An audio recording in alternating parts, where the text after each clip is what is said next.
notes that we take in this course, you're going to put in here. But I made it like this because I want this to be something that you teach and something that you be very intentional about in the future day, so you can actually make decisions. Like for me, for example, even I'm 40 years old. Back to 40 years old on Friday, but I still have a notebook that I write down what I want because I evolve daily. There's a meme going around right now saying I don't have a prime. I evolve until I die. And when I see that, I was like, that's so true. So even at 40, I still reevaluate myself periodically to see if I'm aligned in my actions. Because at this big age, I am really committed to doing things that make sense to who I am as a person and not just for profit.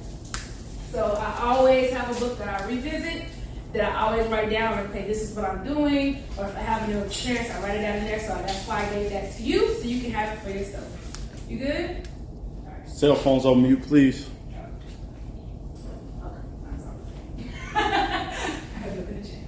Okay, you good back there? Alright, so as I said before, hello guys, my name is Nne-Nna Carr. Simone, Pemberton. Yes. I am your instructor. She's basically my co-facilitator today. So she will have some, insight to give. We'll introduce ourselves in a minute, but that's who we are. So again, the course for today is The Brand is You. This is how you build a personal brand that feels like you. And like I said before, you're building a brand, whether you like it or not. So today we're gonna learn how to build with intention. All right, so first things first, who is this girl in front of the class today? It is me, it is I. I am Nne-Nna. Hi, my name is Nne-Nna. My name is Nne-Nna, and I am a purpose-driven creative, experience curator, educator, behavior coach, brand strategist, who leads with emotional intelligence, authenticity, high energy, clarity, and integrity. I bring a regulated presence, means I'm calm, cool, and collected at all times as much as possible. And I really love creative problem solving, innovative ideation, education, and culturally grounded care in every single space that I enter. My professional values are alignment, authenticity, and impact. I don't hustle for societal validation, and I teach others to do the same. I don't like to shrink. I don't accept disrespect of any kind. I don't abandon my values for monetary gain. Values are always first, and my brand non-negotiables are clear communication, mutual respect, intentional energy, and self-discovery and radical rest. I believe in rest. So how much did you learn about me in that statement? A lot. You know me, right? We cool, right? So what are some things, that I like? What are some things that are big for me from what I just said? Integrity. Integrity. I like to do the right thing as much as possible. Anything else? Values. Values. I'm big on values. Everything I do, I can take my values like that because it helps me align my decisions. Anybody else? Authenticity. I like to be myself. As you see, I have a different hair color every month because that is my brand. That is a part of me. People know that you never know what color I'm gonna have because I like to be myself in every way possible. You're always cool, calm, and collected. Always cool, calm, and collected at all times if I can. All right, so that is what we call a brand statement. You learn everything that you need to know about me in one, I can't say a sentence, but a paragraph, right? So that's what I want for you. And that's what we're going to learn about today. And we're also going to give you a template so you can write one for yourself. But, Simone, just... Oh, girl, I want you to introduce yourself. Oh, introduce yourself. I don't have anything prepared as no, it's okay. Like I said before, so I wear kind of dual hats. I am a federal employee, and I've had 16 years in human resources, and I started my own business last year, and I am a career strategist and like a resume writer. So all of you guys, I don't know if you have a resume yet, but it will come in very handy. And so I write them because other people don't like writing theirs. So yeah, those people, yes. Yes. And really quick, as far as my expertise, I'm also an instructional designer. I build workshops and course experiences. This is fun. All right. So what is personal branding anyway? Like, girl, what are you talking about, right? So my personal brand is how people experience me, okay? It's my energy. It's my actions. It's how I show up consistently. It's not just how I look, it's the vibe I leave behind, right? So you're gonna have an idea of who I am when I leave this room, right? So that was me being a brand. So even if I didn't tell you any of these things, you're gonna have an impression of who I am when I leave, right? You're gonna have an impression of Simone. You probably have an impression of each other. Good, bad, or in between, whatever. That is what a brand is. A lot of times, in business, yes, it's a branding thing. We're not talking about that today. Where you can brand a business and what you do for your customers. No, we're talking about you as a brand, okay? So cool. Why should I care? Because it's important, okay? Because if you are navigating a workspace, every action you do matters. Every choice is a choice that is going to leave an impression of what people think about you. Even on social media. Even when you post something on social media, you're posting it because you're like, you know what? I want them to know this is what I like, or this is what I believe in, right? So some good examples. When you think of Michael Jordan, what do you think? Second best player of all time. Okay, so you gotta start some. Don't start nothing here, never. Yes. Aura. Aura? Explain that. What do you mean, aura? A winner. Period. Always Winning won. energy. Period. Right? And that's the whole brand. And so when he dropped the Michael Jordan shoe, everybody knew what it was, right? What did they say? I want to be like Mike. I want to be like Mike. So when you say that, that means something, okay? Let me think. I'm trying to think of because I'm trying to not be old here. Think. Right, 'cause this came out when we were And young, we were young, and yeah. y'all know about it Mhm. 20 some years later. 'Cause Mhm. that's how great his brand is. Exactly. And I'm trying to think of somebody current out of my brain to give me. Tell me somebody current. So y'all educate me. Right. LeBron, period. What you think about LeBron? He was Is he the first? I Is had he the to best? ask. Is that who's number one? It's a very large Yeah, selection. LeBron's the good. Yeah, LeBron. thank Okay. you. Okay. I agree.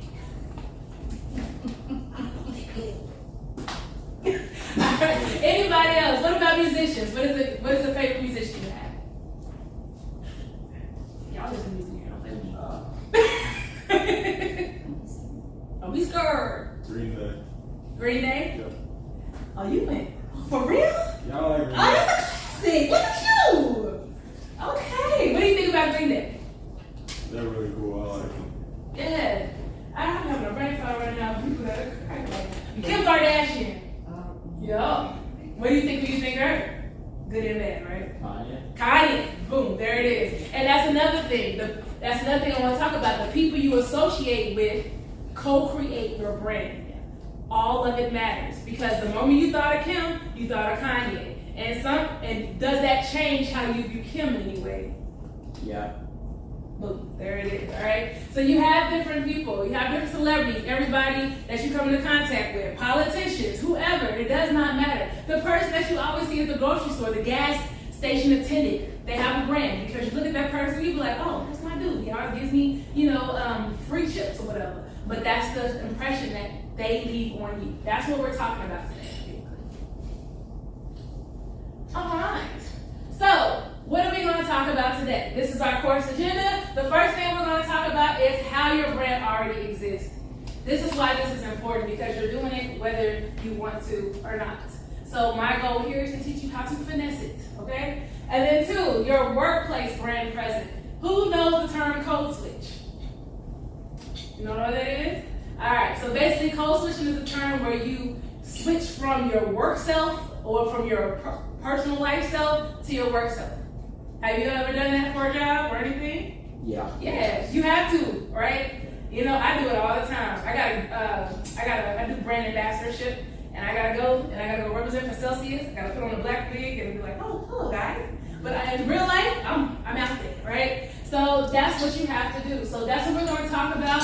We're also going to talk about how to manage your brand in work because people will try you at work, right? And have you ever had somebody at work or school do something to make you almost step out of character? Right? We're going to talk about that, how to navigate that, and how to stay true to who you are, okay? Then social media, your digital shadow. All right, we're going to talk briefly about that. We're not going to go into too much because we have a short session, but I want you to know this is extremely important, all right? So then we're going to go into the personal brand statement. And then we're going to do a little activity, and then we're done. Easy squeezy, right? Next one. All first thing you will be able to do is to understand what a personal brand is. You're basically going to understand what it is, how it shows up in everyday actions, how it matters when you communicate, how you post online. You're also going to talk about your brand vibe. What are 3 things that make you you? And 3 things that you want people to know about you. Because I named it in mine. I want you to know that I love authenticity. I love having fun. I love high energy. And I love integrity. You learned that about me because I was able to find that out about myself, okay? And then lastly, how to protect the brand. I always say protect the brand at all costs because it is important, okay? It can make you or break you, okay? All right, first things first, your brand already exists. All we're going to do today is help you be intentional about it. All right, so there are 3 parts of your personal brand in the workplace or wherever.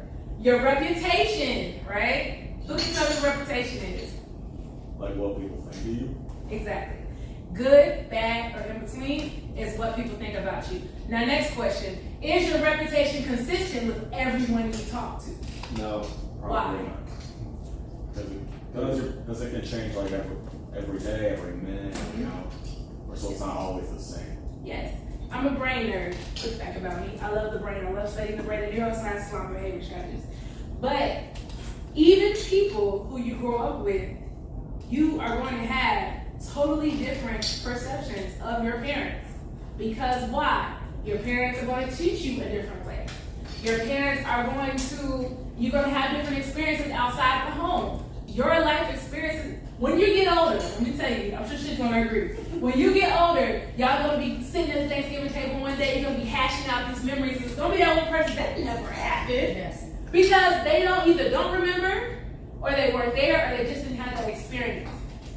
Everyone's situation is different. So people are going to experience you differently. So that's why it's important for you to provide consistency and be intentional about the things that you want them to know about, right? So you may not know everything about me. You don't need to know everything about me. But what you do need to know is that I value integrity, authenticity, because that's what I want you to know as an instructor. Does that make sense? Yeah. All right, cool. All right, next up, the energy. Have you ever sat next to somebody and they just drained you? Yeah. Like Yes. Like make you tired. Like make you tired, where you're just like, they just give you that feeling. I don't like them. Yeah. And the opposite. You ever meet somebody and you just want to connect with them because they just seem cool? Yeah. That's energy, right? Your energy matters. Now, you don't have total control, necessarily over your energy, how people perceive your energy. But what you do have control over is how you present yourself visually. Because if I was to walk in here and let's say I was teaching a class and I walked in here, I was like, hey, what's up? We're gonna learn about personal branding today. What's your impression of me? This is not going to be fun. It's not gonna be fun. I'm like, hey, all right, y'all, let's go. What would you say about me? Like, ooh. It's like, huh, right? Yeah. And what are you gonna do? You're gonna start blocking me out, right? But if I came in here this way and I said, hey, good morning, guys. We're gonna learn about personal branding. What's your name? What's your name? What's your name? What are you gonna think then? You're a nice person. I'm a nice person. I genuinely care about you guys. And I pray to God that's what you're about to do today. But there's a difference, right? So that works in the workplace as well.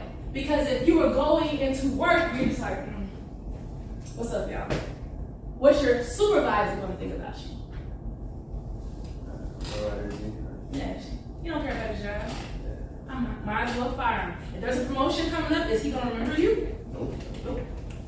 If you present something and you're just like, hey, this is what I presented, personal brand, reputation, energy, consistency, and you're presenting that to a group of potential people to give you a promotion, you think you'll get that promotion? But if you present yourself as knowledgeable, and they say, even if you don't know everything, fake it till you make it and just act like you know, right? And then you come in with the energy, then they are going to most likely give you what you're looking for, okay? Same thing with consistency. Like I said, you're never going to know everything about me, and you shouldn't. There are tons of people who have different perceptions of me. No one knows everything about me. But the things that I want them to know, I make sure I am consistent in presenting that, right? And we'll get into how I do that later. So every choice you make, especially when you're interacting with people, is either going to build trust with those people or it's going to cause confusion with those people. Because like we gave the example before, if I came in like this the first day of work and I'm like, hey, how you doing? Hi, everybody good? Then the second day I'm like, what's up, y'all? What are the people going to think? Who is she? For real. Like, who is she? But if I want people to think that I'm an energetic person, that I am someone that is very committed to my job, I will come in with attitude as much as I can. Now, I'm not saying you won't have a bad day. I'm just saying learn how to regulate through that, okay? All right. So the thing I want to also talk about is consistency, the realist view of consistency. Because there are a lot of people on social media and beyond that will tell you that you have to be consistent every day. Do the same thing every day. No faltering or you fail, right? No. Your consistency is contingent on your capacity. Say that with me. My consistency is contingent on my what? Capacity. Anybody know what I'm talking about? Good, I'm going to tell you. So, with capacity is what I have going on. So, if I just had a death in the family or if I just had something crazy, and I may not be able to come in with the same enthusiasm. And a lot of people will beat themselves up over that. Do what you can, when you can, and just try to stay consistent as much as you can, okay? All right. So being intentional about it is just knowing, you may not know what your reputation is with everybody, but you will do things that you can try to build that reputation in every interaction, in everything that you post, and making sure everything is aligned online and in person. Because don't be somebody online and be somebody else in person, right? So energy, your energy, how you present yourself. If I want you to stay awake, why would I talk low? If I wanted you to have a great session, why would I just throw the book down? No, I have to give you the proper energy for the results that I want. So for consistency, your consistency depends on your period. We're learning today. Let's go.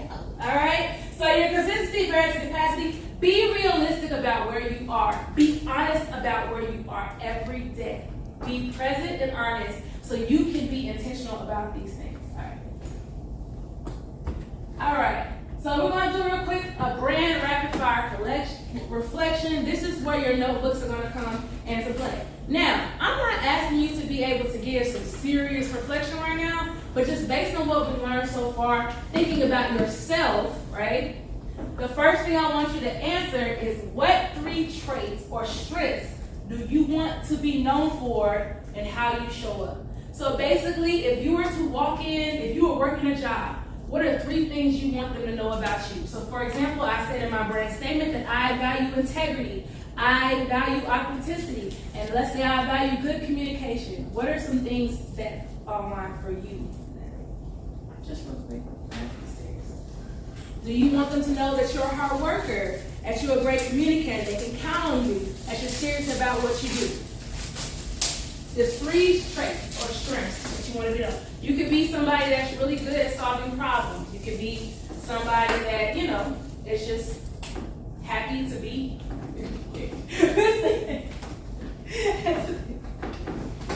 So just real quick. I'm not going to make y'all tell you business between you and the book, okay? I just want you to reflect on it so you can start thinking about how these things apply to you as a person.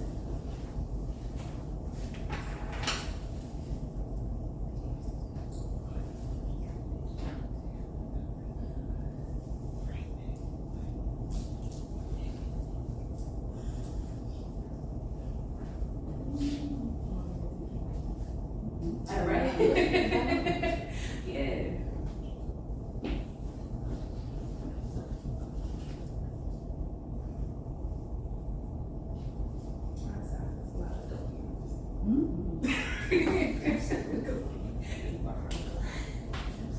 Alright. Good? Alright. Cool. So I will share mine. You don't have to share yours, but some for me is I want them to know that I'm very creative. I love innovation. I love new ideas. I am very, innovative. But then I'm also very personable. I'm a people person. I love people most of the time. Okay? Alright. Cool. Next.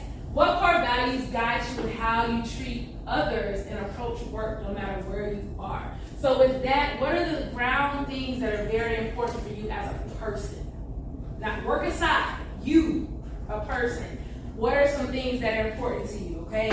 So one could be, you must respect me, right?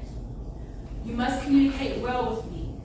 You like to treat people well, right? It could be honesty. It could be anything, honestly. Whatever you as a person want for you in everything you do. Oh, so for me, I value freedom. So whatever, if I work for myself because I value freedom, but if I was to get a job, guess what I would need? Flexible pay, flexible hours. You see what I'm saying? When it comes to people who make me shrink are not my people because I value being free, okay? Again, these are some things that a lot of adults don't even know. So it's okay if you don't know, but just try to think of at least one, just so you can get on the right path of thinking. And then you can come back and answer it later. That's why I gave you the books. All right.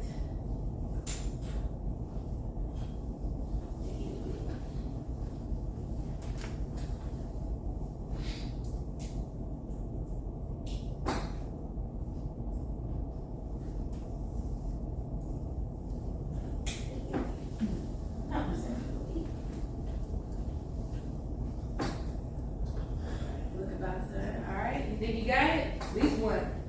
But something, honest to God though, when you leave here, that is something I really want you to reflect on. Why? Because I teach a class called a Learner's Academy for adults, all about core values, and we have people at very big ages that do not know what their values are. They have not the slightest clue. And they're making a lot of decisions that do not make them happy because of it. So, please, when you get home, think about what's important to you, okay? All right, so what's something I naturally do that brings value to the team even without being asked? That could be leadership. That could be being a good steward or being a lot of times there's a lot of value in being a good team player.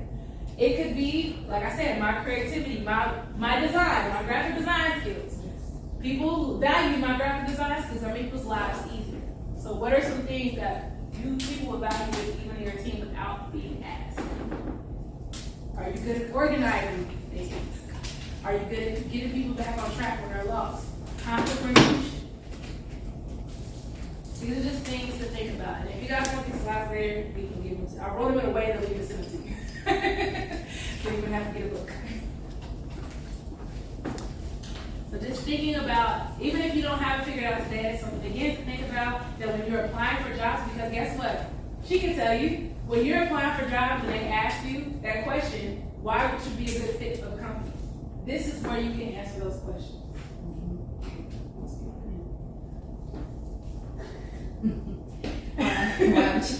This question specifically? It's funny, I'm looking at this, y'all, and I'm going through my own mental exercise of what are my values and things. And I just think about myself, it's like, I am the person at my job that will always get it done. So, therefore, it's like, who can they throw the ball to, right? Simone, she's gonna get the job done. A lot of people on the team may drop the ball. I'm never gonna drop the ball. And if I let it fall a little bit, I'm always gonna be accountable and be like, I'm sorry, I missed the mark on that, let me fix it quickly. So that's one of my things. And I like to be known for doing really great work and being dependable. So I've never had an issue. It goes into the reputation. That's my reputation from organization to organization to organization. Being dependable, doing good work. I don't know, I could just talk. I know. You got to say I know. So for me, if we were on a team, I am the chaos coordinator. If you ask me to plan, I'm looking at ADHD. So if you ask me to plan, I'm like, I'll do that. But if things are going wrong, oh, I'm your girl. I'll jump in. So I'm the chaos coordinator. That's just what that is. All right. I have what I call, you know how they have the catch and release? I have what I call the catch and keep phrases. I do this for every course that I have. This is just to solidify the learning. So if you forget everything that we learned today, because, brain fact, when you do a course, you only remember 30% of the information off of it if you don't practice it. That's what I'm telling you to practice, okay? But if nothing else, I try to give you these nice, quick, easy things that you can remember. So, your catch and keep phrase for this section is, I show up ready and I show up real. Now say it with me. I show up ready and I show up real. Be yourself, okay? As somebody that has worked a lot of backstory on me, I was in the Air Force for 14 years. And I was joking with her, I said I had no business in the people's military, okay? And I worked that job and it trained me because I could never be myself. So that's what I'm saying now, show up ready and show up real. All right, move on through it. Next section, your workplace brand presence. How do you show up at work? All right, the brand of you. How do you show up at work? These are some examples we talked about. Just walking in. You could be the punctual person. You could be the reliable person. You could be the great communicator, the great ideas, whatever it is. The point is being clear about how that applies to you. Who are you in the workplace? She just gave you a good example. She is the dependable person, the reliable person. She is the person that they know they can come to get things done. So it's time to start thinking about how you want to show up in the workplace. Who do you want your supervisors and your team to know that you are, okay? And also understanding what makes you different. All right, so in business, we have what they call, can you go back? Go back, go forward. Okay, that's good. All right, so your differentiators, what makes you different, okay? What do you do better or differently than others around you, okay? So things like that are, what are some things that you naturally take the lead on? What are some things that you may have a unique perspective on, okay? What are some solved problems that you may solve differently? Also, what do people naturally come to you for? What kind of help or advice do people usually, not even just work, in life? What do people usually come to you for advice for or to get your insight for? What role do you usually play in a group? Are you an encourager, a helper, or a listener?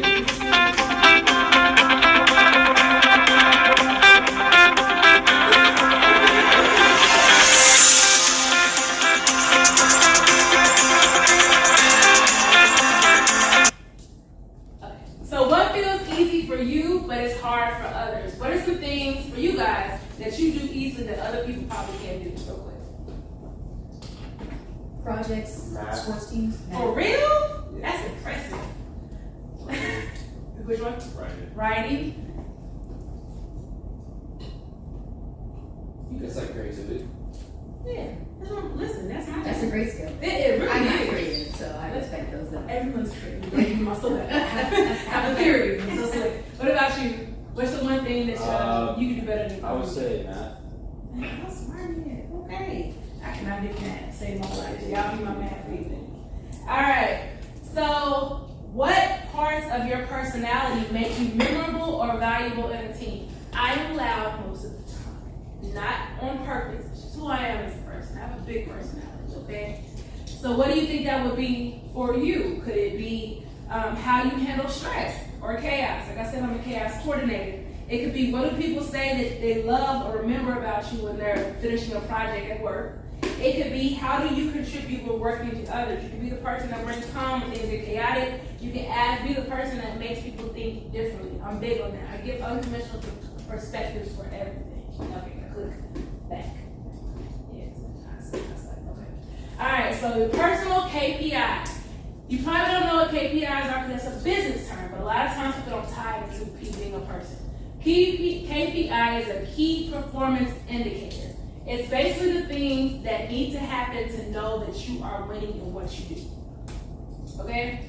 So, number one, how do you find success or work in a project? For Simone, because she's a reliable person, it's probably getting it done ahead of time or on time, correct? Those And get it done well. Or they just throw you random projects and you have to figure it out and you always accomplish the goal. Yes. For me, successful work is when I'm not bored. I don't like being bored. I need to be stimulated at all times. You, as a fellow creative, I'm sure you understand. I require constant stimulation, okay? Also, what impact do you want to leave behind when you're done? So when you leave the workplace, what do you want them to remember about you? Do you want to be that person when they have those conversations or they have you going away like, oh man, we're going to miss your insert skill there or personality trait? Like for me, whenever I leave, when I left the military, everybody's like, oh my God, I'm gonna miss your fun attitudes. I always made everything fun. We're gonna miss your creativity, we're gonna miss your innovation, we're gonna miss your teaching, and different things. All right. So the next is what behaviors or habits help you stay aligned with your brain. So for me, like I said, I need to be stimulated, so I always try to find new ways to do the same task all the time. That helps things stay successful for me. Another thing is basically being able to get, sometimes you get that validation from your boss saying you did a good job. Sometimes I ask, did I do a good job? Yeah. And also, what external cues tell you that you did a great job? Again, talking to your boss. You want to get into this? That's just your house. I'm not like thinking about what you're talking about, ask for feedback, because supervisors should give you feedback, some will not, and the only way you're going to learn to improve or that you're right on track is by getting that feedback. So I always encourage those to be proactive with asking for the feedback. Yeah. All right. What is this? Yeah. All right, so reputation check. Thinking about your first week, you're completing an intern, right? An intern program. So in the intern program, what do you think your first impression was the first week you were there? Now that you're reflecting and thinking about this and thinking about the choices you made and the way that you did things, the way you communicated, the things that you asked for, whatever, what do you think? You don't have to say it, I just want you to think about it. What are some things that you think your first impression was with whoever your mentor was? And think about, now that you're thinking about these things, are you happy with it? And if not, what can you do to change it the next time or whenever you go into a job? And being intentional and reflecting on that and asking yourself, when I go to my next job, what do I want people to know about me? Because what do they say? First impressions are lasting impressions. People's first impression of you is going to stick in their mind more than anything else. So that first week is crucial. So ask yourself, in this internship, did I leave an impression worth leaving that really showed who you were and what you stood for? Because again, we talked about consistency is capacity. You may not have been feeling, you may be confused. So there's reasons, right? So when you reflect, you can think about for your next first week, for your next internship or whatever, what impression do you want to leave, right? When you think of something, we're talking about first impressions, if you come off on the wrong foot early on, it is very hard to correct that, right? So people are just gonna come in, if you come in with a bad attitude, or if you're tardy, or you're not performing well, it's very hard to change people's minds once they have a bad perception of you. So it's always best to come in strong, stay as consistent. I mean, consistency, we're gonna keep talking about that the whole time. Stay as consistent as possible, and then if you have an off day or you mess up something, they know, they're like, oh, they're fine. Yeah, just a bad day, bad situation. It's like building momentum, right? Again, brain effect. Okay, so you don't know if you ever heard of the term confirmation bias, right? So confirmation bias is where somebody will, once they have a decision that they made about you or something, anything, right? They are committed to that decision.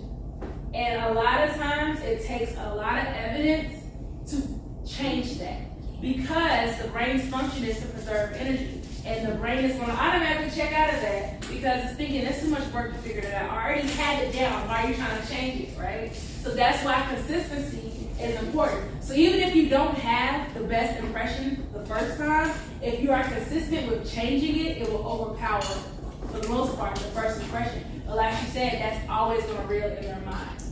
So if you didn't give the best first impression this time, I encourage you to reflect on the impression you want to give. Because when it comes to the point where you need recommendation letters or you need something from them, they're going to go off of the first thing they thought about you more than anything. And even if you went and changed it all, it's going to be that lingering confirmation bias fighting, because they're only going to want to stick to what they already know. Okay?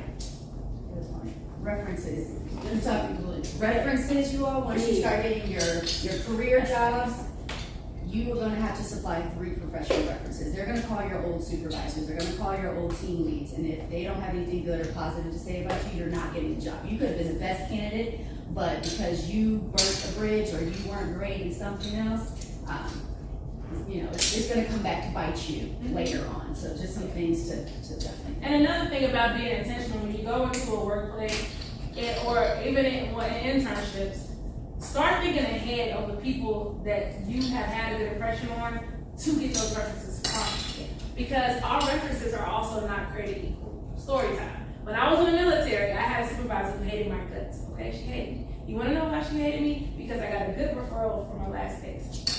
And it was so good, they called the next base and was like, hey, you're getting a star early. And she was like, I don't want, basically she was just, she was hating a little bit. And she was like, oh, well, I'll see about that, right? So she tried to make my life chaos. Absolute chaos. So every single time I would get an evaluation, I had to fight for my proper performance record. And the only thing that saved me was the stuff I did in the past. Because I had evidence that what she was saying was not true. But had I not been intentional in the beginning, everything, they would have just ran with it. She marked me down where I wouldn't get a promotion. And the only way I was able to repeal that was because I did all of those things. And I had those people that I knew in my reference points that would speak on my behalf. And I made sure they had the clout. I made sure they had the vision that I wanted. So if,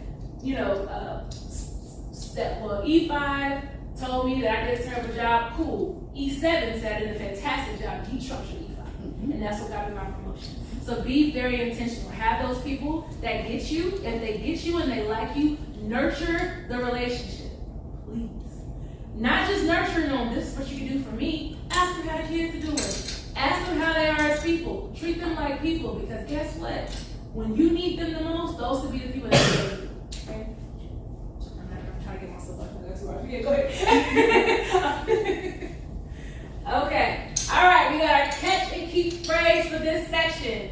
All right. So this one is what sets me apart, sets me ahead. Say it with me. What sets me apart, sets me ahead. Okay. So knowing your differentiators, knowing what makes you, I don't want to say better, but different than everyone around you, and nurturing that, knowing who to show your strengths to, knowing who you are and what your non-negotiables are, and setting up an environment where you can flourish, set you apart, and those are the things that will set you ahead. Again, these are things that I wish someone would have told me years ago. All right? So what sets me apart sets me ahead. Y'all want to take a break? 5 minutes? Or you want to keep pushing? Take 5, take 5, take 5. He said take 5. Okay, you're instructed to take. He's the boss. Sponsored by WorkSource Montgomery, connecting employers and job seekers alike. So we talked about first impressions, right? And first impressions are what? It's the day you first start.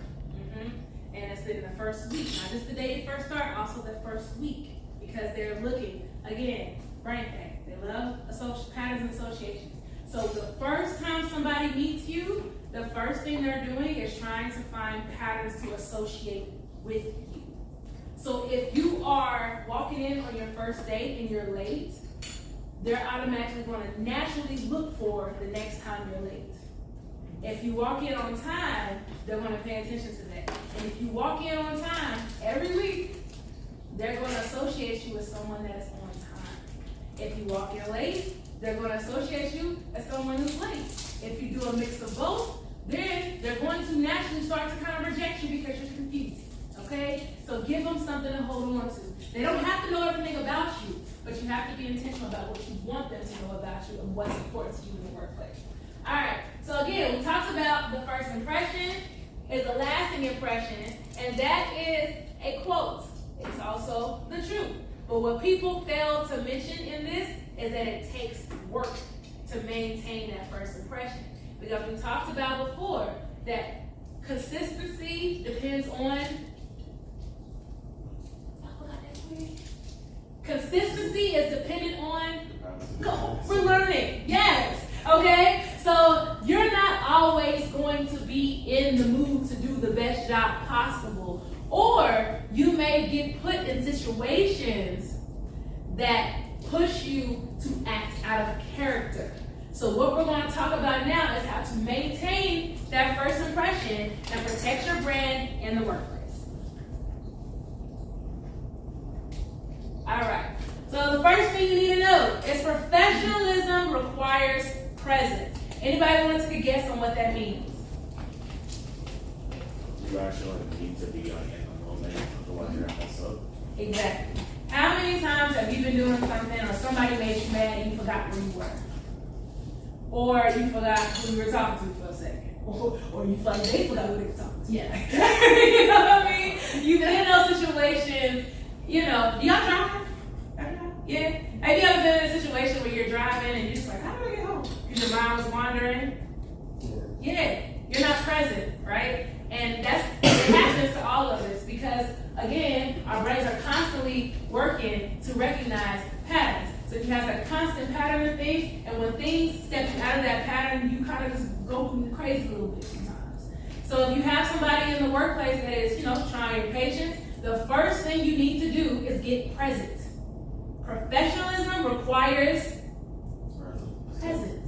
Okay, all together now. Professionalism requires Presence. yes. Okay. Consistency is dependent on capacity. Professionalism requires presence. Why am I repeating these things? Because if you don't learn anything else today, I want you to know those things. Okay. All right. So we're talking about impression maintenance. So let's say you go into a job, you're doing a bang-up job, you give it an amazing first impression, they love what you're doing, you're on time, you're pushing out deadlines, blah, blah, blah. But then someone does something that makes you angry, right? And you're thinking in your mind like, man, listen, if we were not at work, you know, but unfortunately, you are at work. So you have to do certain things. So your first impression is your real brand test. It's easy to look good when things are good. It's easy to do the right things when all the right things are already happening. Okay? But how you act under pressure will show who you really are as a person. So even if you go to your job and you code switch into wherever you need to be, the moment that you are disrupted or angered, that's when they're going to truly see who you are. And it's not saying there's something wrong with you. But if you want things to know certain things about you, you have to stay present. Because professionalism requires learning today. I'm here for it. All right. So conflict does not cancel your brand. Just because you get into it with someone does not mean that your brand is tarnished forever. Why? Because you, my good people, are going to learn everything we're talking about today, and you are going to navigate this situation successfully. So you can maintain the brand. And a lot of times, people will think more of you when you maintain it correctly. So for example, back to my bad supervisor. I have my bad supervisor, and a rule in the military is that if you have an appointment, your supervisor must know so they can allow you the time to do it, right? So I have a daughter, she's autistic, and she had an IEP meeting. And I told my supervisor, and I said, look, I have this meeting, whatever, you know, that's what it is. I'm doing what I'm supposed to do. The meeting was on a Friday, and she was like, hey, you can't go to this meeting. And I'm like, who are you to tell me I can't go to the meeting? But did I do that? I said, ma'am, can you please tell me what the issue, the conflict is? You know? And so she tells me at that point that if I let you go early on Friday, I can't let other people go home early. And I'm like, but my daughter has an appointment. So I'm standing there, and at this point, my blood is boiling because this is a mandatory appointment for my daughter. And I'm just sitting here like, what I do? I took a breath because professionalism requires presence, and I had to be present. And I said, ma'am, 1 second. So I went over there and I got the policy. I highlighted it where I said, here you go. That's what it says, and that's what I'm doing. And she kept trying me to the max. So what did I do? I walked away. Why? Because I knew at that moment I was about to lose my cool. Brain fact. Bring her here. Did you know that when you reach an unregulated state, y'all know what I mean by unregulated state? Where you snap, you lose your executive functioning skills. You go into fight or flight, right? Because we have barbaric brains in the modern world, meaning that your brain is going to respond as if you are getting chased by a bear. So all you care about is what's important. And all that's important is the person that has you messed up at the time, okay? So you have to regulate yourself. You have to be present. It's not an option. You have to. Literally, your brain will not function. You will be incapable of making the proper decisions because your prefrontal cortex, this nice part of your brain, will shut down. That's the part that makes decisions, planning, strategy. It shuts down. And the only way to get that to boot is to calm down, breathe, and be present and know where you are, okay? So that's why this is important. When you stay present, you don't lose your power. Who knows what grounding is? What do you think it is? It's like, kind of like when you want to act away, but you're like, no, I know I can't act this way, and you really sometimes. Yeah, you just like, when you about to let out, I'm at work. I can't do this at work. And you look around and you say, I can't do this at work, okay? They have a lot of ways you can do it, but I'm going to teach you one way, my favorite way. It's called the 5, 4, 3, 2, 1 method. We'll get into it in a second, okay? But one thing you also need to know is your values do not leave the room because tension walks in, okay? What's important to you is always important to you, and what's important to you should lead you in every decision that you make. Therefore, if it's important to you to be an honest person, be honest about how you feel. Hello. I'm so sorry I'm late. Oh, you're fine. Go ahead and have a seat. What's your name? Kara. Hi, Kara. I know you. I'm the person you've been emailing. Oh, really? Yeah. Nice to meet you. Here we are doing a course on personal branding, helping you understand that you do personal branding whether you like it or not. We're helping you understand how you show up and the decisions that you make, how can affect you in the workplace. Okay? So right now we're talking about how your first impressions are lasting impressions, but we're talking impression maintenance, how to maintain that whatever first impression you give, even when things are not going right. Okay? Good. All right. So being real means being in control of you, not the moment. Don't let the moment control you. You control the moment. And by doing that, you must be what? Present. Okay? And to be present, you must ground yourself and breathe it out. All right? All right. So you have to stay in control. Pause, breathe, proceed. Say it with me. Pause, breathe, proceed. Pause, breathe, proceed. Good job.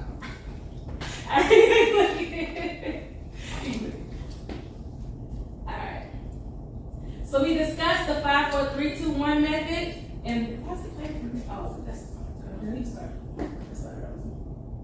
Yeah. This is a video that teaches you the 5, 3, 2, 1 method. This is what I mentioned on grounding. You know what grounding is, Carr? Like grounding like yourself. Yeah. Like being calm. Yes. Being calm and collected, okay? Being able to reboot that prefrontal cortex so you can make strategic, intentional decisions and protect your brain, okay? So this is a video on 5, 4, 3, 2, 1 method. This is a quick method that you can do if you feel things getting out of control, and it'll set you back straight.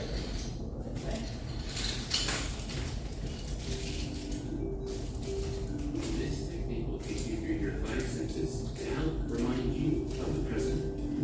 This is a calming technique that can help you get through tough or stressful situations.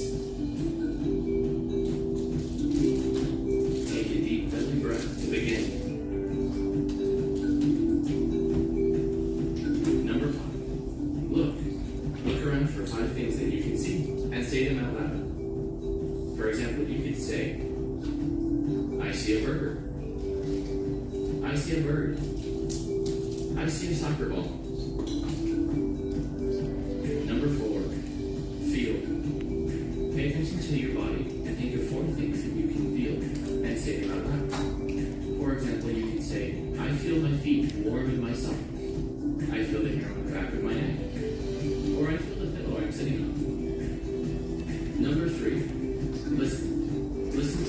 sounds to say the things out loud. It could be the sound of running feet, an airplane flying by, or the sound of a dog barking. Number 2, smell. Say 2 things you can smell. It's okay to move to another spot and sniff something. If you can't smell anything at the moment, or you can't move, then name 2 of your favorite smells. Number 1, taste. Say 1 thing you can taste. It may be the toothpaste from brushing your teeth, or the flavor of your bubble gum. If you can't taste anything, then say your favorite thing to taste. Take another deep belly breath to end.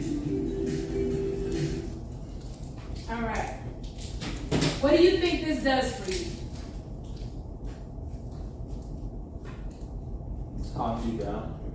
Reset. Yes. It's called a Vegas vagal reset, where basically it brings you back to the present. So what do we say? Sometimes when you check out, your brain goes into fight or flight and you forget where you are, right? So what better way to bring you back to where you are than to intentionally find characteristics of where you are? So let's practice, shall we? All right, 5 things you can see. Just blurt them out, write it out. What are 5 things you can see? Computer. Computer, Water bottle. water bottle, A window. window, And pen, Notebook. notebook. Now what did that make you do? Look around, right? Okay? What are some things that you made, that you see, that you look for something that you did not notice before? Real quick, and just blurt it out. Purse. Purse. I didn't even say that anyway. Anybody else? Recycling bin. The recycling bin. For me, it is. Shoot. speaker. Look, see,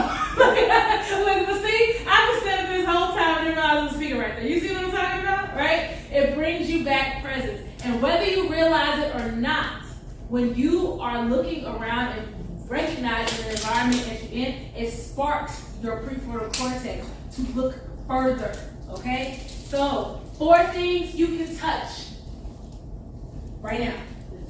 The table. This. What? Fidget. Water bottle. Water bottle. Pen. All right. So we talked about what we can see. We talked about what we can touch. Next, 3 things you can hear other than my loud voice. The AC. AC. Oh, I'm sorry. Anybody else? The chairs. Chairs. Anything else? The fan seated. Gosh, I'm so sorry. I can say that. I'm sorry. Yes, Henry.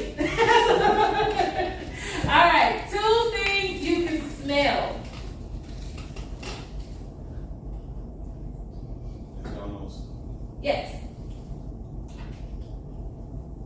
See, you gotta think harder, right? See how it gets harder? That brings you, because if you're mad about something, you gotta think about 2 things you can smell. You're gonna be like, wait, you're gonna forget. Eventually, you will distract from what you're mad at. Another thing, maybe somebody has some perfume. Sometimes you can smell this good Maryland air conditioning. It probably needs a filter change. You know, you can smell different things. And then one thing that you can taste. It means to stick in your mouth. It doesn't matter if you go. You can do whatever you're eating. Or like they said, if you don't know, think about something you would like to taste. Like Carr, if you like a donut, you can taste that at any point in time. We're doing our favor. All right, so this is what they call the 5, 4, 3, 2, 1 method. So it's 5 things you can See. 4 things you can, Touch. 3 things you can, Here. 2 things you can, Smell. and 1 thing you can. Taste. Why do we do it? To calm ourselves down, to bring us back present, because what happens when we're not present? We'll do something we'll probably look at in the future. That part. Why? Because your prefrontal cortex shuts down and you lose your ability to strategize, decision make, and think through. Okay? Hey, can I add a little something to Yes. this? Pay attention to this, because this can really change your life. Because I can tell you a story right now about in 2000, when I graduated from high school, I played football in Texas. I had a scholarship to Texas Tech, Mississippi Valley, and Louisiana, Lafayette. And lost all 3 scholarships because of my attitude, because of something I did on the football field that was like crazy. And I really wish I would have went through these steps to calm myself down and change everything. My life could have been different. I don't know. But that happened in an instant because you reacted in an instant. So basically it came down to we were losing the football game. I missed the tackle. My coach yelled at me. I took off my helmet and threw it in the stands and it hit somebody. And the lady wanted to press charges on me and changed everything. And by the time we were out of town, by the time we got back to our school in our locker room, I had already lost 2 scholarships. And my coach was on the phone begging. I've been dogging all year, playing as hard as I can, practicing in the weight room constantly, and begging. And they were absolutely like, hey, we don't need that attitude here, he's not coachable, right? Even though they came to see me, I went to go see them, everything was great, fine, showed me around the dorm rooms, all that good stuff like that. Just that instant like that changed my life. So definitely, if you can regroup yourself before you say something, and I know this may not make sense to you right now, but it will as an adult. Before you say anything, think about what you say. Before you do anything or react, think about it, because it can really change your life in an instant, and you probably won't be able to get it back. So just wanted to leave with that. Yeah. See, and I have other stories as well. I love this actually, I'm big on this because this actually helped me leave a bad relationship. Because at first, another thing too, when you are used to certain patterns and you're used to certain things, if you start to teach yourself, this isn't even a scientific fact, this is my experience. When I started doing this, I inherently started being more present. When I started being more present, I started noticing things I didn't notice before. Things that I was accepting as a norm because it was my norm in the past. But when I started being present, it helped me build a different perspective and know that this isn't okay. Even in the workplace, if you are very aligned in what you want and you start to be more present, because here's the thing, I used to work in a facility where everybody used to walk in like zombies. Where we just walk in, and every day we had our patterns. We would walk in, get breakfast, sit down, work. Do the work, clock out, go home, right? When you're doing that, again, brain recognizes pattern associations to keep you safe. So it won't notice some things that are happening, it will block it out to keep you safe because it wants you calm, right? So when you start to be more present, you are essentially challenging your brain to see things it didn't notice before. Because if you notice, you point out the purse, I never looked at the purse. A speaker that's right there, I never looked at the speaker because I'm focused on y'all.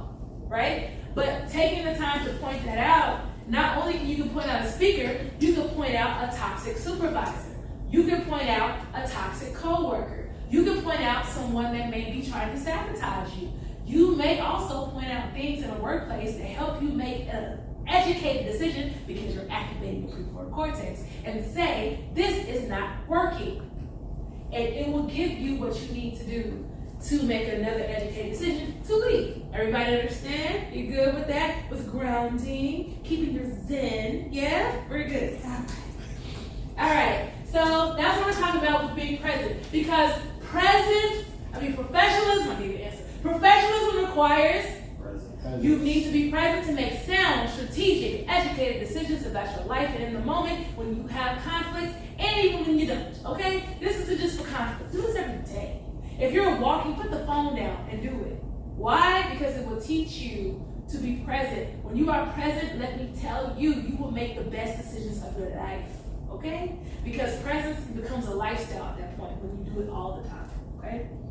All right, so now we talked about the present because presence is numero uno on the things that you need to do all the other things. So now we're going to talk about the other things. Achieve something, the chances are there will be a disagreement or two. Conflict is a natural part of working with teams, and it can occur for a number of reasons. For example, it could be conflict caused by processes, overlapping roles, or differences in opinion. Sometimes conflicts can be caused by external influences, but of course the classic reason is interpersonal conflict. Now, when a conflict occurs, there are steps you can take to solve it constructively. The correct way would be to take a step back and ask yourself some challenging questions. Start by asking yourself, why is there a conflict in the first place? Simply by thinking about the cause of the conflict could be enough to give you the solution. It may help to write it down or discuss it with someone, but if that doesn't shed any light, then try seeing it from the other person's point of view. Best-selling author Stephen Covey uses the phrase, seek first to understand, then to be understood. By this he means if you understand the other person's point of view, then you can get your point across much easier. Finally, try to remember what's really important. What are your priorities? Is your point of view in line with the overall objectives of the team, and are you being true to your principles? Try to keep emotions out of it, keep conversations professional, but most importantly, be focused on a solution. Don't dwell on conflict or hold grudges. Be focused on finding a win-win outcome. Although conflict can be damaging to a team's productivity, it's worth considering the benefits of conflict. Yes, conflict can have its benefits. Think about it. If ideas aren't challenged and different views aren't aired, then how do good ideas ever become great ideas? The Honda Corporation are actually known to encourage conflict in its design teams because they recognise that out of the chaos can creativity. So the worst amount of conflict can be good, but generally, teams working in harmony perform better. So as a respective member of a team, you need to be mindful of why conflict occurs and the questions you can ask yourself in order to find resolution. All right, so I'm gonna give you the quick things, the things you should know when it comes to this video, okay? A lot of times we avoid conflict, right? And we think that we're supposed to live in a world, in a workplace where everything goes right. You may not think that on a conscious level, but subconsciously we think that, okay? Because when something goes wrong, we have conflict, we're like, oh, but it's a part of life. It's an important part of life. Because with the right approach, I'm gonna say it again, with the right approach, it can help you become a better worker and person, okay? All right, so instead of trying to avoid conflict, anticipate conflict. Know that it is an important part of the workplace or your world because it helps you provide creative solutions.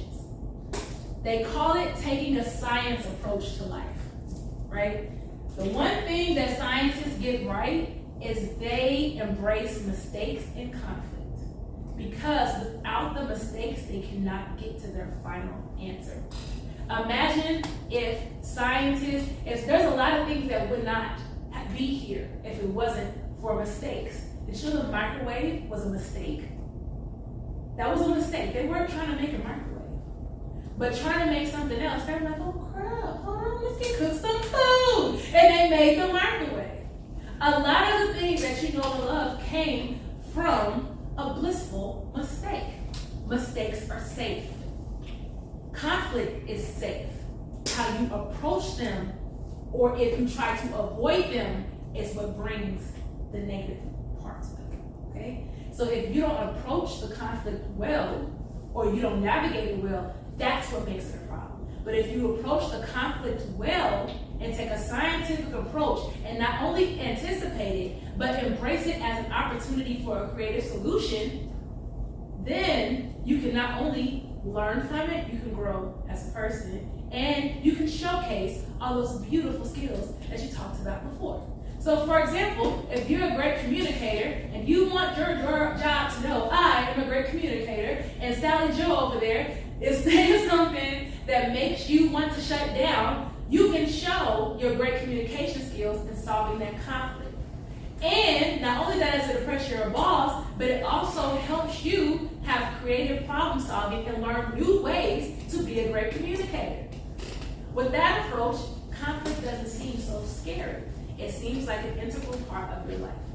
Scientists embrace mistakes, and a lot of the great things that we know and love came from mistakes. And if you can have that approach with your workplace and in your life, honestly, and understand that you're going to have conflict with people. Even in love, same thing. People think, oh, in love, we're never going to fight. You're going to fight. It's a part of it, but it's not about that. It's about how you navigate it, how you work together, okay? I'm not going to get on my soapbox today. I'm not going to go all day with that. But that's what I mean with anticipating the conflicts, okay? And then it also talks but first remember, ground yourself. Why? Because you can't do any of the great things we're talking about if you're not present and you're not regulated. okay? So once you ground yourself and you're in a calm and present place, you are going to ask yourself, what is really important here? Right? Because you see the little dudes, little thing, they're like, oh, I'm right, you're right, you're right. That's not what's important. What's important is coming to a common ground. They call it the win-win, I call it the double thank you. The double thank you is where, thank you for this experience on both sides. Because they grow and you grow. You become a better person, they become a better person, and you have a result that works in favor of both of y'all, okay? So then also asking, what are my brand priorities? Remember those 3 things we talked about before, the 3 things that you want your job to know about you?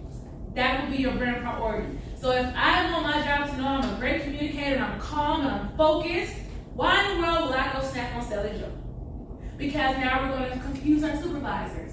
And I thought you were calm and connected, you just slapped Sally Joe.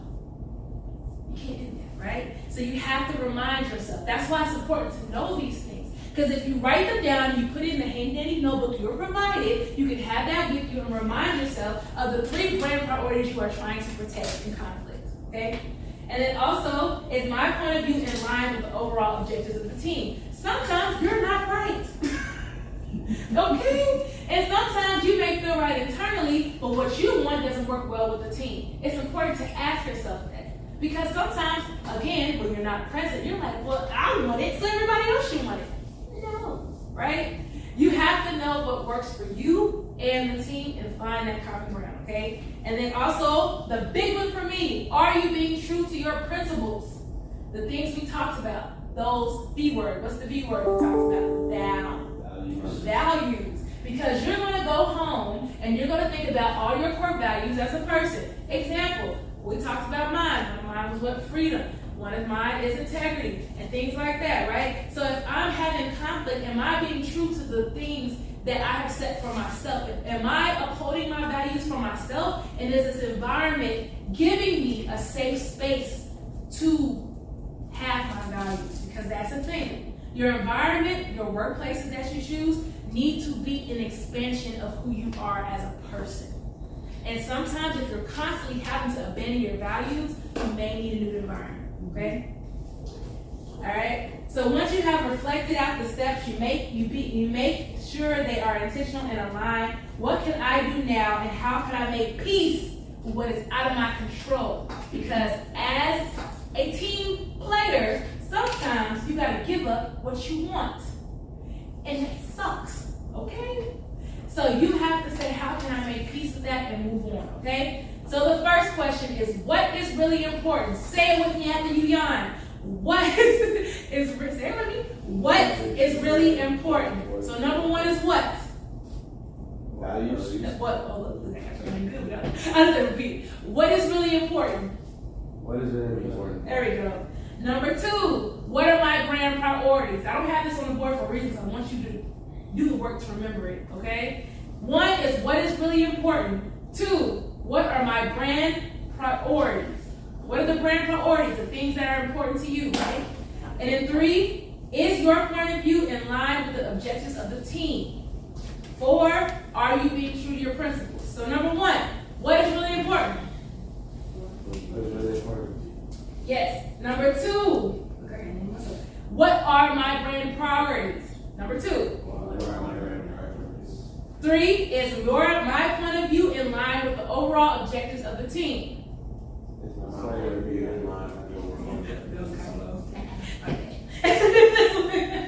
Am I being true to my principles? And the principles are also what? Now say the word. Values. Yes! Okay. All right. So now we're going to practice this, okay? All right. So here we have presence under pressure, a brand support team activity, okay? So I need somebody to come up here. Hey, anybody. I'll give you a stick. It don't matter. You don't have to do anything, all right? You're just going to act out. You don't have to say anything. I'm going to do all the acting, okay? So what you're going to do, you're just going to give the visuals of what's going on here. So we're going to give 3 scenarios. So go ahead. Don't get too comfortable because I'm going to give 3 people. It's just first, okay? brand support team. You are the people that are going to help us solve this problem, okay? All right. So scenario 1, the supervisor snap. We're going to call you John today. So John is calm, focused, and reliable. Those are his brand priorities. He likes to show up being calm, focused, and reliable. He's that guy for that, right? So the scenario is a supervisor expectedly critiques their work in front of others in the meeting using harsh and loud tone. So I'm gonna act it out so y'all can feel what's happening, okay? The student intern starts to shut down and looks visibly upset on the verge of snapping back. So that should have come like, right? Okay? All right, cool. So we're in a meeting, right? So y'all, the brand support team, you're the observers, and you guys are gonna work together to give us the solutions that we need. We're gonna go through the 4 steps that we talked about. All right. Sorry, John. I saw that paper you put out, and it was absolutely terrible. How dare you! I cannot believe you embarrassed this company like you did. You need to go to your desk and fix it now. I'm mad, John. Okay. And I'm like, oh, John. All right. But me, supervisor, I've always viewed John as calm, focused, and reliable. Here you go, John. Right? Is that okay? Yeah, get that, John. Get that. I embarrassed you in front of all these people. Okay? So, what's the first thing John needs to do? He needs to get pow. Because professionalism requires presence. So, John, the first thing you need to do is get present. So we're going to start there. Let's do this. All right, John's present. Let's move on, okay? So now we have to go to the next step. So we talked about John's brand traits. John is calm, focused, and reliable. That's his brand traits, right? So which one is the biggest priority he needs right now? That he needs calm, absolutely. Because he needs to avoid bucking me like he's doing, you know? And he also needs to protect his brand presence at all times. John is now present, so now we're going to work on the next step. All right, so the point, what could be my point of view? My point of view as a supervisor, why am I doing what I'm doing? Why am I embarrassing John the way I'm embarrassing John? What could be the reason why? You want to do better. I genuinely want to do better. Maybe I just suck at communicating, right? That's one thing. Did you ever think maybe I'm stressed? Right? Maybe I'm taking it out on John. Maybe I have some stuff going on at my house. And I can say it like you. Thank you. Good job, John. Good job, John. Applause. Good job, John. Okay, there you go. All right, so I could be stressed. I could be under a lot of pressure. We all know supervisors, everything trickles down. I may have just got yelled at by my supervisor that you didn't see. And I'm taking it out on you, right? It also could be, I think that you're going to learn a better lesson if I critique you publicly. Now, first things first. Sponsored by WorkSource Montgomery, connecting employers and job seekers alike. John was in a situation where he was getting critiqued by his supervisor. The meeting allowed, John was about to snap, he was calm, he was present. So now we have to think about the next steps for him. So solution time, right? Because we talked about what brand trait was a priority at the time. It was him being calm. And he has to ask himself, what's important right now? Him being calm. Then his brand priority is being calm. And then the point of view, we talked about that with the supervisor. Maybe the supervisor is stressed from some smoke he got from his other supervisor. Maybe he's having some stuff at home. Maybe he's just a poor communicator. Again, with this, it's not necessarily you approving other actions, it's accepting that there is a reason, that they have a reason too. Because sometimes we have a habit of taking things personally and feel like everything's a personal attack. Oh, he just hates me specifically, which sometimes is the case. But for the most part, it's usually really anything to do with you. And sometimes when you accept that 99% of people's issues has nothing to do with you, it's easier to navigate. Because a lot of times we snap because we feel like we're being attacked. Because we talked about that brain part, right? That when the fight or fight or flight means that you're in imminent danger.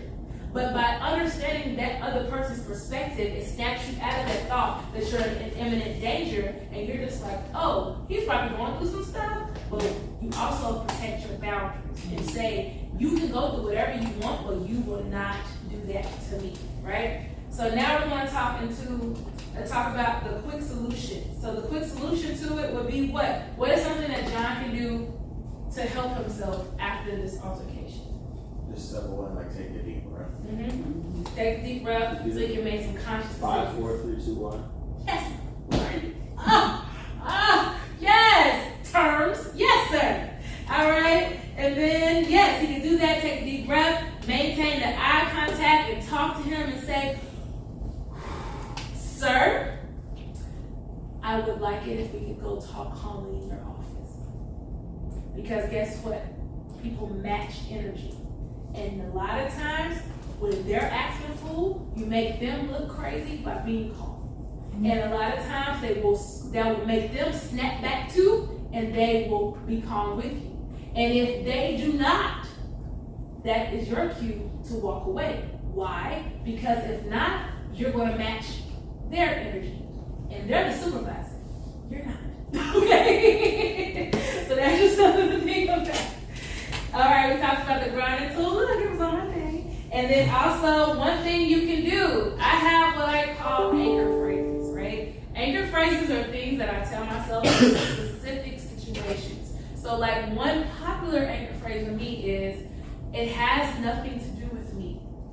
Because sometimes I need a reminder that their issues have nothing to do with me. Another anchor phrase I got is, nothing can hurt me without my consent. You can yell at me all you want to, but the only way you can affect me is if I allow you to. You have more control than you think, okay? I know sometimes you can be in the middle of something that feels like you have no control, but you absolutely do. And sometimes you have to walk away to get it, but you got it, okay? All right, one thing that John can say is, this is his feedback, it does not define my worth. Him saying he did a bad job does not mean that he is a failure. It just means that the supervisor did not like what he was doing. You can say, this is just feedback. Whew. It does not define my worth. Whew. But I need to protect my boundaries and let your supervisor know a proper way to speak to you, okay? But another thing that you can do is log the moments for 2 reasons. One, because it can help you assess if this is a good environment for you. 2, when in doubt, write it out. When you write things out, brain nerd fact, your brain processes it better.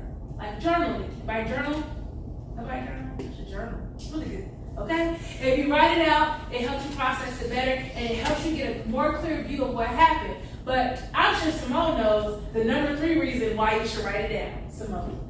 I'm over here like for HR purposes. Yes, you want paper trail. You want to document situations that happen so you have your perspective on it, because please believe supervisor's going to do the same. So. And memory. Our memories fail us.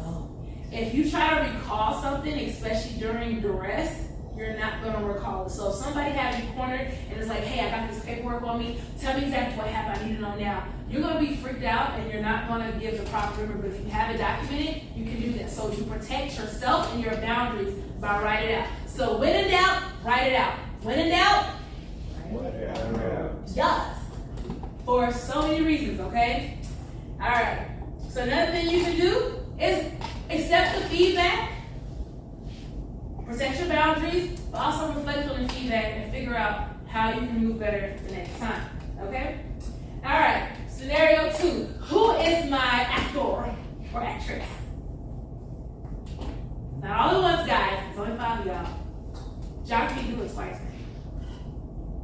Come on. Come on. You want Carr.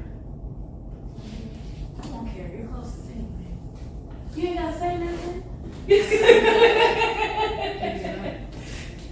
All right, so Carr, today you're going to be Samantha. We're going to give you a name. So this scenario is called the group takeover. Okay, the brand traits of Samantha in this scenario is accountable, positive, motivated. Accountable, positive, and motivated. These are her brand priorities, okay?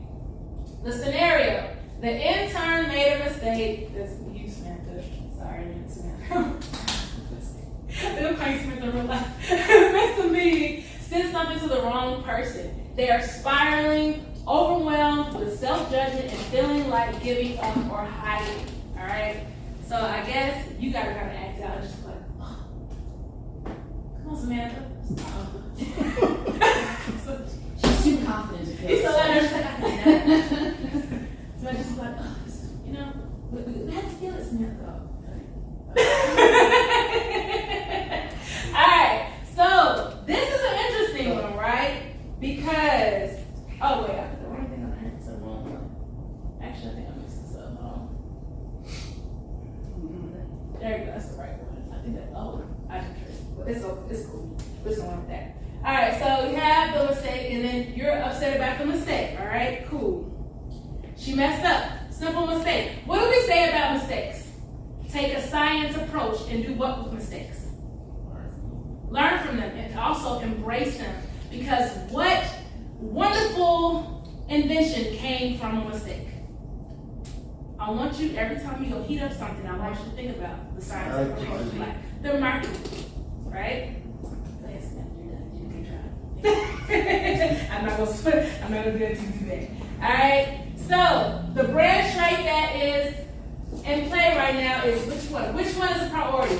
The most priority right now. Accountable, positive, or motivated? This is kind of a hard one. Positive. What else? Actually, all of them, honestly. You know, go ahead. I would say accountable, because if you make a mistake and you quickly are like, hey, I'm sorry I did this, let me fix it, that goes a long way. Supervisors are like, okay, great. Like, they're going to handle their business versus you trying to hide it or brush it on the rug or wait till they find it. Kind of similar probably with parents. If you come to them with something before you have to find out from somebody else. Or being defensive. Yeah, being defensive, like, yeah, being accountable is a long way. Yes, I have a little...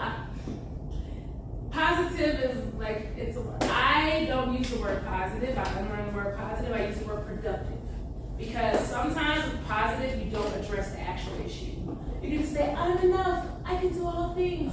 But productive is saying that I did not do this correctly, but that is not define my worth or anything like that. You know? So in this situation, that's her brand traits, but that's why we're saying accountable, because accountable is going to bridge her to the solution more, right? Because that's what we're aiming for. All right, so coming from, here's an interesting question. What could be the perspective of the offender? Who's the offender in this situation? She is. She's her own offender. How often does that happen? Where you, what do they say? You are your worst enemy. Right? Because I can sit here and talk all day about how you can have conflict with your coworker, conflict with your supervisor. But what happens when you have conflict with yourself? Do you think about that? Because I guarantee 90% of your conflicts will be with you. Right? Because we have a tendency to do that. We don't like making mistakes. Let's say you're going all in, you're being intentional. You want to make that good first impression. You want to maintain your impression. You want to do a great job, but then you make that slight mistake. And you beat yourselves up. I don't want to say you. We beat ourselves up way more than anybody in any workplace could, right? So that's why I wanted to give this example. You in this point, now we're talking actions. What can she actually do? If she already identified the brand trait as accountable, what can she actually do to help herself at that moment? Maybe don't say, I won't do this again. I gotta be on time. Make it a commitment to yourself to do better the next time. But what is another thing they can do before that? Samantha can forgive herself for making that mistake. Because sometimes we have to say, I'm sorry to ourselves, and hey, you did that, and that's okay, and I forgive you, okay? All right. Could she note what she did in the mistake? Absolutely. Right. She can know what she did in a mistake. And a lot of times it helps to backtrack, right? To figure out how it came to be. Because, again, taking the scientific approach, when scientists make mistakes, they backtrack and see. Because life is literally an experiment. This is just I view life as an experiment. I take a curiosity approach to life, right? So I look at everything, every decision I make to do something as an experiment. I'm either going to get favorable results or unfavorable results. Both are okay, right? Anytime you make a decision, you're giving a hypothesis because you think of things that are going to happen, right? So maybe when she made this mistake, the hypothesis that she would have this particular result, and she just got unfavorable results. That's okay.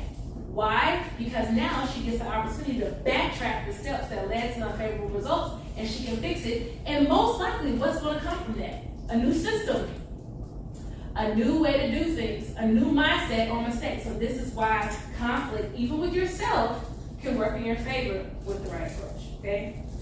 All right, so another one can be maybe just taking an emotional reset for the day.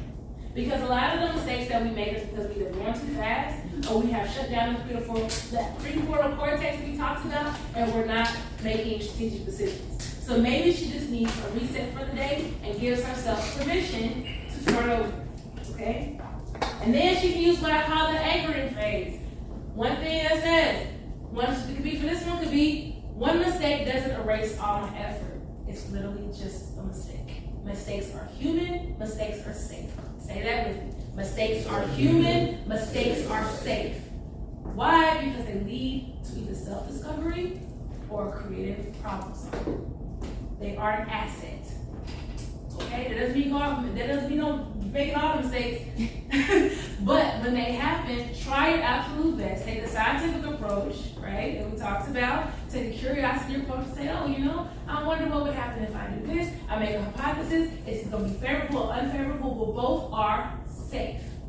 Okay? You are not your mistakes. You are human, and mistakes are safe. Okay? I really want to be fair, because especially at y'all age, y'all bring yourself everything. So I know I did. All right, so this one I'm not sure if it's going to work. So I don't know if I did it. I'm sorry. I'm going to try to see something. Okay, yeah. Okay. It's going to be all right, so I think I missed the other slide, but that's okay. So this one is a group takeover scenario. The brand traits that are here is this collaborative, kind, and a clear communicator. So again, the brand traits in this scenario is collaborative, kind, and a clear communicator, all right? So this one we're going to do Randy. I'm not going to call any other, so we're just going to do it.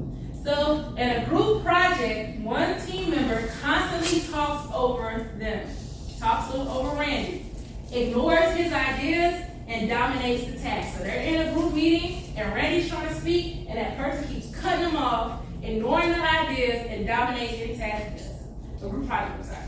The student intern is quiet at first, but starts to feel annoyed and ready to shut down or get sarcastic because Randy don't like being cut off, right? But he also is collaborative and he also values teamwork. So dude is not being a team player right now, right? So out of collaborative, kind, and clear communicator, which one is the most important right now? Clear communicator. Clear communicator, absolutely. Randy needs to advocate for his voice without losing his kindness or collaborative spirit. Okay? So what could be the point of view of the offender in this situation? He's cutting Randy off, dominating his task, dominating his ideas, doesn't want Randy to get the spotlight. Why do you think that may be for the offender?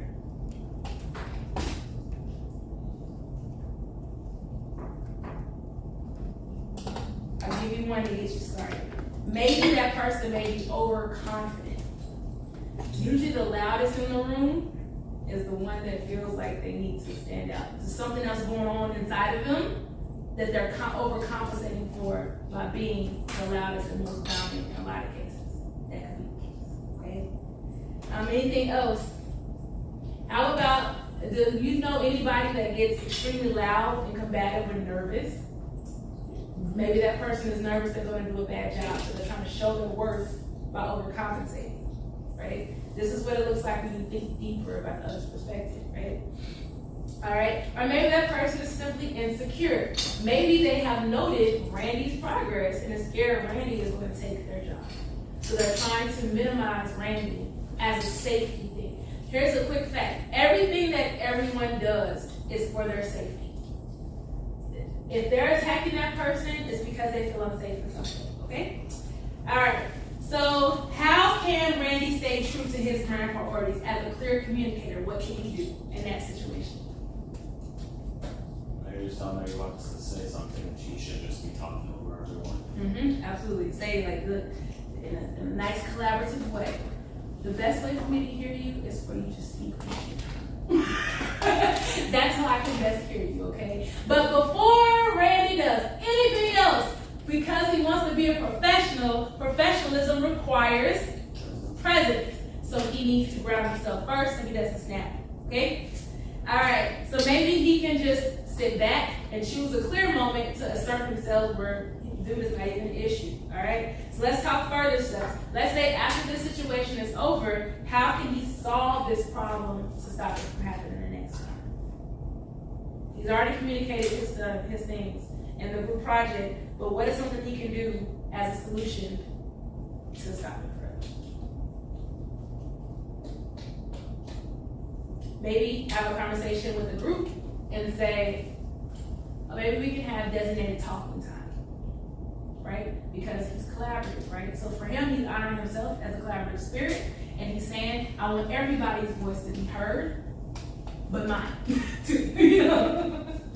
And maybe asking the group project leader to assign a facilitator or a lead in the group. And maybe just keeping notes to stay organized, all right? All right, so you did all your 3 scenarios right now. All right, so now it's time for our famous catch and keep phrase. Tension teaches, I bend, I don't break. All right, say it with me. Tension teaches, I bend, I don't break. All right, one more time. Tension teaches, I bend, I want you to say it. All right, let's try it again. Go okay? All right, 1, 2, 3. Tension teaches, I bend, I don't break. Because you got this. Because you're going to 5, 4, 3, 2, 1 your way and get present. Because presence is important in professionalism, right? You're going to understand your capacity and understand that to be consistent, you have to be present because this part of your brain will shut down. Okay? All right, we're on the home stretch, y'all. All right, next up, your digital brand shadow, your social media presence. Who has social media in this room? Who has more than one account? Somewhere. Oh, we got one? Dang. It's on Instagram. It's Instagram. TikTok. TikTok's in Instagram. I like it. I know. I got Instagram, TikTok, Facebook, LinkedIn. I think I know, but I can't remember. I don't know really, child. I'm mostly on the old people's kind of Facebook, but I'm not right. All right. Okay, quick. All right. So the thing that people sometimes forget when it comes to branding, that they think their branding is just interactions. Oh, it shows. A lot of the times, especially in 2025 and beyond, if someone wants to know better, what's the first thing they're going to do? Look at your social media. Especially for a job. They're going to look at social media. They're going to see who you are. Why? Because most of who you are is shown by what you choose to post. Like I said before, your choices are going to either cause clarity or confusion. That goes with posting too. Okay? So if you want to be intentional about your personal brand, and this is not saying be someone else. No. Remember we were talking about how all these things that I told you about myself, I told you what I wanted you to know. But there's so many layers of me that you'll probably never know, and that's okay. But the things that I want you to know, I communicated and I was consistent and acted it out, right? That's all we're saying here. Your social media needs to be consistent with who you want people to see you as a brand, okay? Because again, we are personal branding whether we like it or not, all right? So first things first, think before you post. Ask yourself, does this align with how I want to be seen? I know sometimes it gets hard. You see something, you gotta think about it, right? So this next one, do engage with purpose. A lot of times, just engaging on people. I have had so many opportunities just from commenting on other people's things.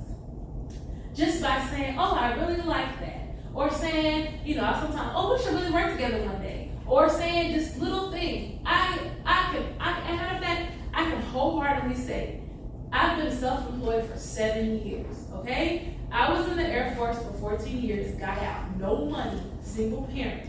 And I started working for myself immediately with no money. And I can hands down say that the reason I was able to do that is from this right here. Me engaging with people and maximizing social media and networking with people under their comments. Saying that, oh, you need a house. I heard that joke about having a house cleaner. I want to clean a business. Oh, you want this? Oh, I do that. You never know, right? So engage, because and then you have to answer the post, because once you're engaged, they're going to want to know who they're talking to, so they're going to go back to you. So everything that you're telling people, if I say, oh, I got a cleaning business, I got a cleaning business, I got a cleaning business, they go to my page and see nothing about my cleaning business, and I look like a scammer. But if they see me posting about my cleaning business, they're like, oh, shoot, she do. Oh, and then in the bio that has the link to the cleaning business, now I know everything I need to know about her. You see what I'm saying? All right, so do rep your values. Be proud of who you are, what you stand for. I'm not really active on Instagram. But on Facebook, I post every day about the things I care about. I post about authenticity. I talk about brain facts. I tell people how they can grow and be better, because that's what I teach, right? All right, and I actually need to do better on Instagram, to be honest. All right, so do stay current. We all know, come on, and I know y'all know, people will stalk your profile. And they will go back to the very first post you ever made. And if you're like, if this is like 2025, you're like, and the other one's like, whatever you say, choices, either going to give clarity or confusion. And at this point, that's confusing to them, right? So if you have some old stuff that are a little questionable, delete it, please. Next one. All right, other social media do's. Do stay, okay, the do show respect. Keep it classy, keep it cute, all right? Make sure that you're not posting anything that may be hate-driven or anything that will deter you from an opportunity. A lot of times, people get upset about something and they sort of post away. 5, 4, 3, 2, 1, be present and think about it. Pause before you post. Do highlight your strengths. If you did something good, talk about it. Because guess what? You could be applying for an internship and you're like, oh, I just took this personal branding class with, FTZ. Do the certificate, right? And let's say someone for a job happens to run into your social media and they see that you take a personal branding. Whether you listen or not, they know that you took a personal branding class, which shows that you care about development, which also shows that you may know something about how to handle yourself.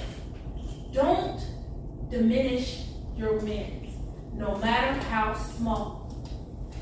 Post about it. Celebrate yourself. Talk about how amazing you are, okay?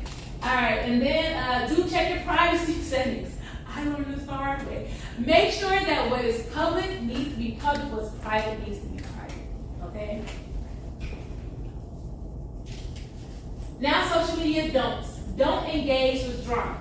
Real quick, I used to have a business with a business partner. A business partner was a little spicy with social media, right? There was some drama going around where they were bullying this girl on social media. And I didn't like the girl either. But what I did, I said nothing. Why? Because what I don't need is somebody in those comments saying, oh, she agrees. Because even if I have a valid argument with the girl, people who don't know the back end, they're just going to look like, oh, she's okay with bullying. They're not going to look at it like, oh, shit, valid point. They're like, oh, she's okay with bullying, so they're going to look at me funny. And what happened? My business partner ended up losing us some money. We had a pending contract with the MGM, and we lost it. Because somebody that worked HR at the MGM saw her cackling and laughing in that girl's post. And we lost a $14,000 contract. And also, be mindful. It goes again with who you are around co-creates your brand. Because I stayed out of it, but I still got the consequences, okay? All right, so don't overshare. Keep your private life private, all right? Only show what you want them to know. Say it with me. Only show what you want them to know, okay? We don't need to know all your business. That Sally Josie cheated on this and you're so mad. We don't need to know, okay? When you're in college, please keep that in mind when you get to college. Because people posted way too much and it comes back to bite them, so. Yeah. Absolutely. Yes. And then also don't post anything reckless. Like, you know, you beefing with so-and-so and you want to just be like, hey, tell him I said, you know, people get on live and be like, take me down. No. Because it's not temporary. Social media is permanent. Okay? Don't complain or vent publicly. This is in regards to work. If your boss makes you mad, we don't need to know about social media. If you opt at any point, you guys own a business, do not complain. This is my pet peeve. Do not complain about your customers on social media. Even if you don't run your own business, don't do it. Or your employees. Or your employees. Don't complain about anybody because you never know who's watching, okay? And then next thing, don't follow online trends, right? 2020 was hard for me, right? Because everybody's, you know? And I'm a dancer. I love dancing. I could probably knock the trends out the water, but guess what? It didn't allow the brand I was building. So I had to sit back. I did a little bit of it, right? You know, but like I was at the cleaning company at the time. I had my room like, oh, okay, you know. But other than that, like, you know, they used to have the busted challenge and stuff. I'm not doing that with a brand. I'm trying to build a business. Yes, and people are bad about this. Because I help people with content creation. And I hate when people get on any trend for numbers. You can get the numbers, but guess what? There's more eyes seeing you doing unaligned things. So pause before you post, all right? So don't use questionable humor. Context is everything. We have a lot of memes that float around that sometimes are insensitive to certain demographics of people or whatever. You don't know the demographic. You don't know people's backstories. Even if you don't like a certain demographic or whatever, keep it to yourself. Because you could be saying something and be like, oh, I don't like this person who wears purple shirts, and the CEO of the company is going to hire you as a purple shirt wearer. You just don't know, okay? So just pause people, all right? Don't perform, be real. Because guess what? No matter who you put online, the real person's going to show up. And we talked about consistency with capacity. You're not always going to be your best self. So you need to get the breaks early by being consistent and building, like you said, a strong presence, right? And so if you're online and you're like, oh, I helped this person, I did all this stuff, you get to work and you're doing nothing, now they're going to label you as a liar. We don't want that. All right, last one, don't assume it disappears. Drama is fun, but screenshots are forever, okay? And we know, we're in screenshot culture. It only takes a second. 90% of celebrity news we know is from the post they put up. Somebody screenshotted 2.2 seconds and they deleted it. Okay? So protect your future self at all times. All right. Oh, wait. What is that? All right. Google. Pull out your phones, people, and Google yourself. And let me know what you see. Well, think of, well, you don't have to let me know. But look at what you see. So when I Google myself, I see my social media accounts, some personal stuff, some not personal stuff. I see the businesses I've opened. I see stuff from way back. But just Google yourself. And I want you to Google yourself and look and act as a supervisor and ask yourself, would I hire me?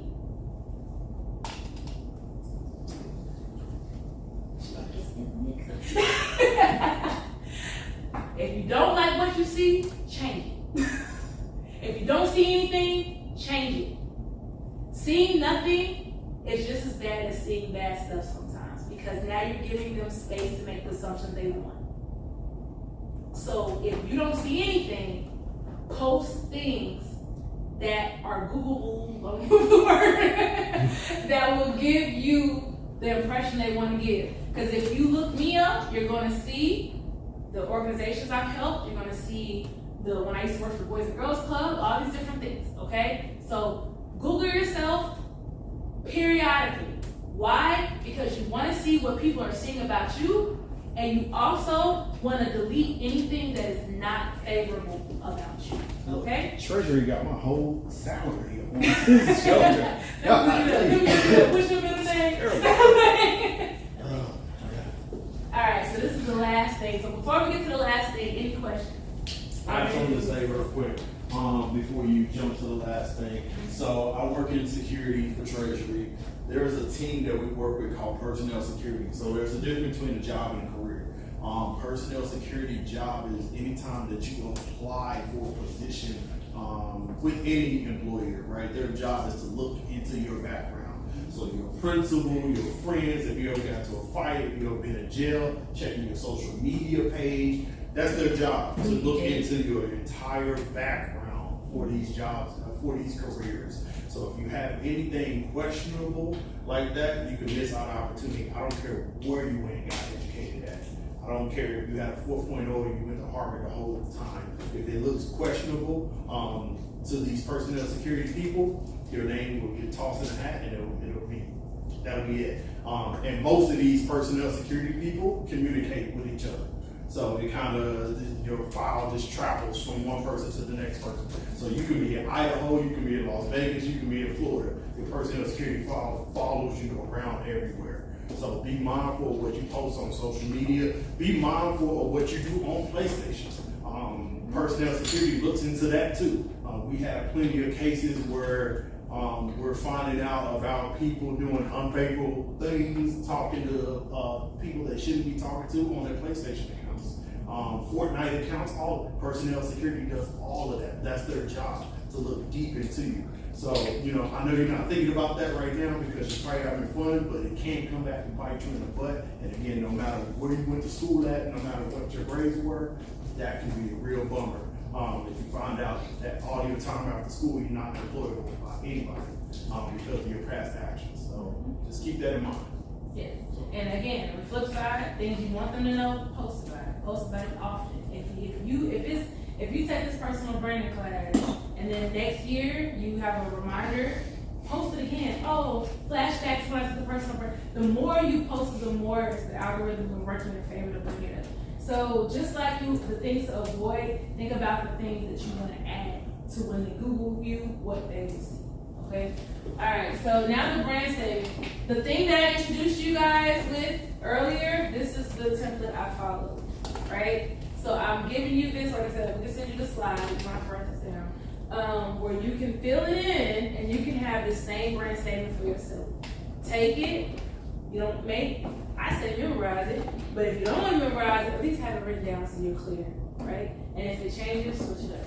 So what is a brand statement, Nne-Nna? I'm going to tell you. A brand statement is a short, powerful, well, 7 sentences, this is more than sentence, that explains who you are, what you stand for, what you value, and what you bring personally and professionally, why it matters. A brand statement helps you show up with clarity, confidence, and consistency. Because I'm going to tell you right now, I am a persuasive brand strategist. I know all about these things.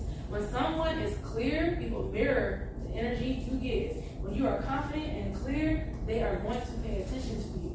When you are confident and clear, it makes your no's easy. And your yes is easy. Because you're going to know, oh, my non-negotiables is, anything that risks my freedom. So I need a flexible schedule. This is why this is important. It helps you make decisions and helps people know how to treat you. All right? All right. All right, the catch and keep phrase for this section: one post can build me or block me. All right? You know the drill. Say it together, y'all. One post can build me or block me. One more time for the one more time. One post can build me or block me. It's literally that serious, okay? You may think, oh, it's just this one thing. That'll be the one thing somebody else screenshot. I told you. She was commenting on one post. One post. And the crazy part was, the post wasn't even public. It just happened to be somebody that got tagged, and the person that got tagged was like, oh! And I lost $14,000